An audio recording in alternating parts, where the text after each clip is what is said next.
ಓಂ ನಮೋ ಭಗವತೆ ವಾಸುದೇವಾಯ.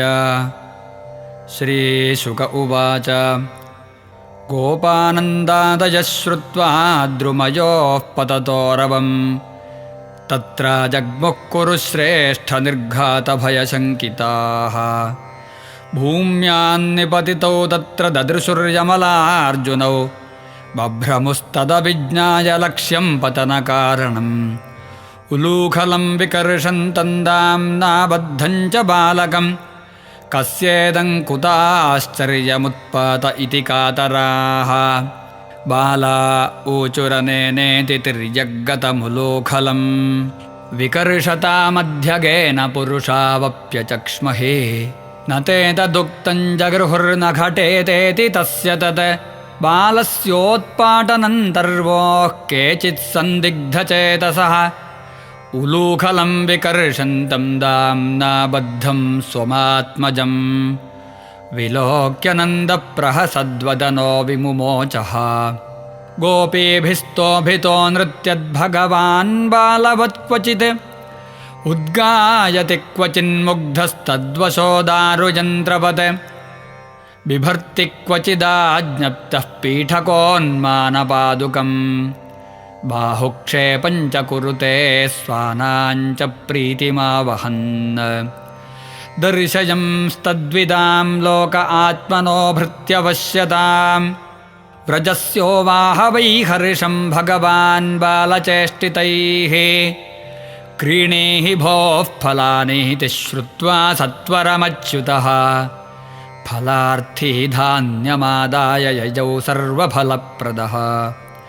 ಫಲವಿಕ್ರಜಿಣೀ ತಸ್ಯಚ್ಯುತಧಾನ್ಯಂಕರದ್ವಯಂ. ಫಲೈರಪೂರಯದ್ರತ್ನೈಃ ಫಲಭಾಂಡಮಪೂರಿ ಚ.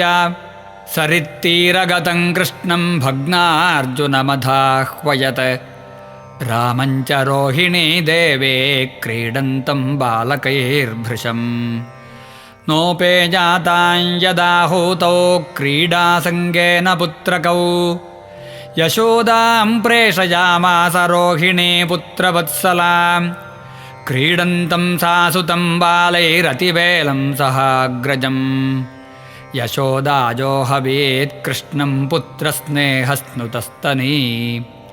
ಕೃಷ್ಣ ಕೃಷ್ಣಾರವಿಂದಾಕ್ಷತಾತ ಏಹಿ ಸ್ತನಂ ಪಿಬ. ಅಲಂ ವಿಹಾರೈಃ ಕ್ಷುತ್ಕ್ಷಾಂತಃ ಕ್ರೀಡಾಶ್ರಾಂತೋऽಸಿ ಪುತ್ರಕ. ಹೇ ರಾಮಾಗಚ್ಛ ತಾತಾಶು ಸಾನುಜಃ ಕುಲನಂದನ.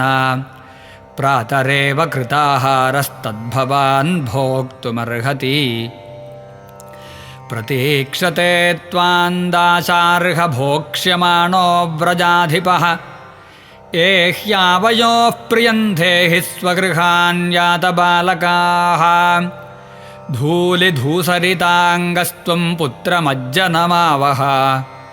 ಜನ್ಮರ್ಕ್ಷಮದ್ಯ ಭವತೋ ವಿಪ್ರೇಭ್ಯೋ ದೇಹಿಗಾಃ ಶುಚಿಃ. ಪಶ್ಯ ಪಶ್ಯ ವಯಸ್ಯಾಂಸ್ತೆ ಮಾತೃಮೃಷ್ಟಾನ್ ಸ್ವಲಂಕೃತಾನ್. ತ್ವಂಚ ಸ್ನಾತಃ ಕೃತಾಹಾರೋ ವಿಹರಸ್ವ ಸ್ವಲಂಕೃತಃ. ಇತ್ಥಂ ಯಶೋದಾತಮಶೇಷಶೇಖರಂ ಮತ್ವಾ ಸುತಂ ಸ್ನೇಹನಿಬದ್ಧಧೀರ್ನೃಪ. ಹಸ್ತೆ ಗೃಹೀತ್ವಾ ಸಹ ರಾಮಮಚ್ಯುತಂ ನೀತ್ವಾ ಸ್ವವಾಟಂ ಕೃತವತ್ಯಥೋದಯಂ. ಗೋಪವೃದ್ಧಾ ಮಹೋತ್ಪಾತಾನನುಭೂಯ ಬೃಹದ್ವನೆ.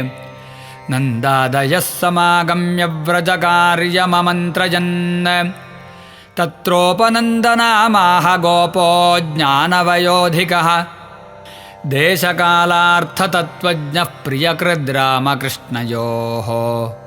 ಉತ್ಥಾತವ್ಯಮಿತೋऽಸ್ಮಾಭಿರ್ಗೋಕುಲಸ್ಯ ಹಿತೈಷಿಭಿಃ.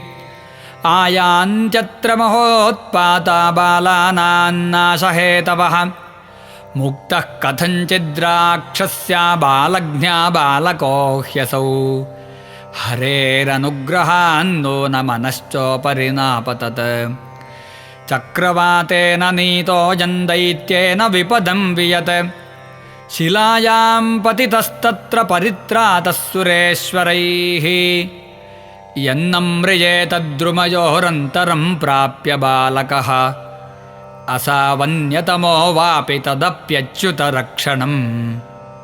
यावदौत्पातिकोरिष्टो व्रजन्नाभिभवेदितः तावद्बालानुपादाय यास्यामोऽन्यत्र सानुगाः वनं वृन्दावनं नाम पशव्यन्नवकाननं गोपगोपीगवां सेव्यं पुण्याद्रितृणविरुधं तत्तत्राद्यैव यास्यामः शकटान्युङ्क्तमाचिरम् गोधनान्यग्रतो यान्तु भवतां यदि रोचते तच्छ्रुत्वैकधियो गोपाः साधु साध्विति वादिनः व्रजान् स्वान् स्वान् समायुज्य ययूरूढपरिच्छदाः वृद्धान् बालान् स्त्रियो राजन् सर्वोपकरणानि च अनस्वारोप्य गोपाला यत्ता आत्तशरासनाः गोधनानि पुरस्कृत्य शृङ्गाण्यापूर्य सर्वतः तूर्यघोषेण महता यजुस्सह पुरोहिताः गोप्योरूढरथानोत्नकुचकुङ्कुमकान्तयः कृष्णलीलाजगुः प्रीता निष्ककण्ठ्यः सुवाससः तथा यशोदारोहिण्यावेकं शकटमास्थिते रेजतुः कृष्णरामाभ्यां तत्कथाश्रवणोत्सुके वृन्दावनं सम्प्रविश्य सर्वकालसुखावहम् तत्र चक्रुर्व्रजावासं शकटैरर्धचन्द्रवत् वृन्दावनं गोवर्धनं यमुनापुलिनानि च वीक्ष्यासीदुत्तमा प्रीतिराममाधवयोर्नृप एवं व्रजौकसां प्रीतिं यच्छन्तौ बालचेष्टितैः कलवाक्यैः स्वकालेन वत्सपालौ बभूवतुः अविदूरे व्रजभुवः सह गोपालदारकैः चारयामास तुर्वत्सान्नानाक्रीडापरिच्छदौ क्वचिद्वादयतो वेणुं क्षेपणैः क्षिपतः क्वचित्पादैः किङ्किणीभिः क्वचित् कृत्रिमगोवृषैः वृषायमाणौ नर्दन्तौ युयुधाते परस्परम् अनुकृत्य ऋतैर्जन्तूंश्चेरतुः प्राकृतौ यथा कदाचिद्यमुनातीरे वत्सांश्चारयतो स्वकैः वयस्यैः कृष्णबलयोर्जिघांसुर्दैत्य आगमत् तं वत्सरूपिणं वीक्ष्य वत्सयूथगतं हरिः दर्शयन् बलदेवाय शनैर्मुग्धैवासदत् गृहीत्वा परपादाभ्यां सह लाङ्गूलमच्युतः भ्रामयित्वा कपित्थाग्रे प्राहिणोद्गतजीवितम् स कपित्थैर्महाकायः पात्यमानैः पपातः तं वीक्ष्य विस्मिता बालाः शशंसुः साधु साध्विति देवाश्च परिसन्तुष्टा बभूवुः पुष्पवर्षिणः तौ वत्सपालकौ भूत्वा सर्वलोकैकपालकौ सप्रातराशौ गोवत्सांश्चारयन्तौ विचेरतुः स्वं स्वं वत्सकुलं सर्वे पाययिष्यन्त एकदा गत्वा जलाशयाभ्यासं पाययित्वापपुर्जलं ते तत्र ददृशुर्बाला महासत्त्वमवस्थितं तत्र सुर्वज्रनिर्भिन्नं गिरेः शृङ्गमिवच्युतं स वै बको नाम महानसुरो बकरूपधृक् आगत्य सहसा कृष्णं तीक्ष्णतुण्डोग्रसद्बली कृष्णं महाबकग्रस्तं दृष्ट्वा रामादयोर्भकाः बभूवुरिन्द्रियाणीव विना प्राणं विचेतसः तन्तालुमूलं प्रदहन्तमग्निवद्गोपालसोनुं पितरं जगद्गुरोः चच्छर्दसद्योतिरुषाक्षतं बकस्तुण्डेन हन्तुं पुनरभ्यपद्यत तमापतन्तं स निगृह्य तुण्डयोर्दोर्भ्यां बकं कंससखं सतां पतिः पश्यत्सु बालेषु ददारलीलयामुदावहो वीरणवद्दिवौकसाम् तदा बकारिं सुरलोकवासिनः समाकिरन्नन्दनमल्लिकादिभिः समीडिरे चानकशङ्खसंस्तवैस्तद्वीक्ष्य गोपालसुता विसिस्मिरे मुक्तं बकास्यादुपलभ्य बालका रामादयः प्राणमिवैन्द्रियोगणः स्थानागतन्तं परिरभ्य निर्वृताः प्रणीय वत्सान् व्रजमेत्यतज्जगुः श्रुत्वा तद्विस्मिता गोपा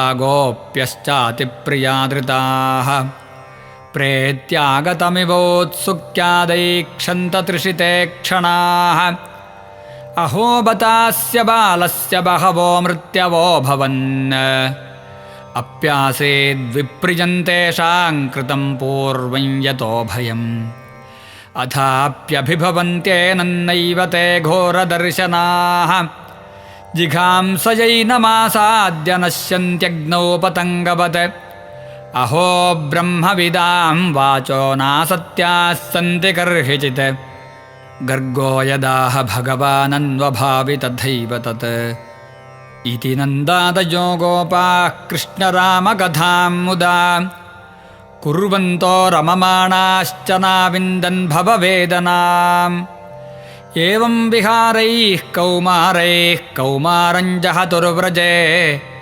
नीलायनैः सेतुबन्धैर्मर्कटोत्प्लवनादिभिः इति श्रीमद्भागवते महापुराणे पारमहंस्यां संहितायां दशमस्कन्धे पूर्वार्धे वत्सभगवधो नामैकादशोऽध्यायः। सर्वत्र गोविन्दनामसङ्कीर्तनं गोविन्द गोविन्द।